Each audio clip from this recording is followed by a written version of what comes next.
Hi friends, welcome back to my channel. நான் உங்கள் லதா சம்பத். இன்றைக்கி வந்து சுண்டக்காய் சட்னி. யாருமே வந்து இதை மோஸ்ட்லி கசப்பாக இருக்குது அப்படின்னு சொல்லிட்டு ப்ரிஃபர் பண்ண மாட்டாங்க. ஸோ இது போல் சட்னி பண்ணி கொடுத்தா கண்டிப்பாக வந்து நம்ம உடம்புல வந்து நல்ல விஷயத்தை எடுத்துக்கிட்ட மாதிரி இருக்கும். ஸோ கண்டிப்பாக இந்த சட்னி ட்ரை பண்ணுங்கள். இதில் வந்து போடுற இன்க்ரீடியண்ட்லாம் ஆல்ரெடி விசிபிளாக உங்களுக்கு வீடியோவிலே தெளிவாக தெரியும்னு நினைக்கிறேன். ஸோ அதனுடைய பெனிஃபிட்ஸ்லாம் என்னென்னு பார்க்கலாம். இது பீரியட்ஸை வந்து ரெகுலரைஸ் பண்ணி கொடுக்குது, ஹார்ட்டுக்கு ரொம்ப நல்லது, டைஜஷனை ப்ரொமோட்ஸ் பண்ணுது. அனிமிக்காக இருக்கவங்க கண்டிப்பாக இதை வந்து எடுத்துக்கணும். வாரத்தில் ஒரு 2 வாட்டியாவது எடுத்துக்கணும். கிட்னி ஃபங்க்ஷனை வந்து ப்ரொமோட் பண்ணுது.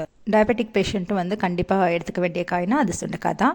இதை வந்து சட்னியாக பண்ணி சாப்பிடும்பொழுது அவங்களுக்கு வந்து ரொம்ப ஈஸியாக இன்டேக் இருக்கும். ஏன்னா கொஞ்சம் கசப்பு தெரியாமல் இதில் இருக்கிற வெங்காயம், தக்காளி, தேங்காய், பச்சை மிளகாலாம் வந்து ஒரு டிஃப்ரெண்ட்டான டேஸ்ட் கொடுக்கும். ஸோ தோசையோட இட்லியோட வச்சு சாப்பிடும்போது அவங்களுக்கு எதுவுமே தெரியாது.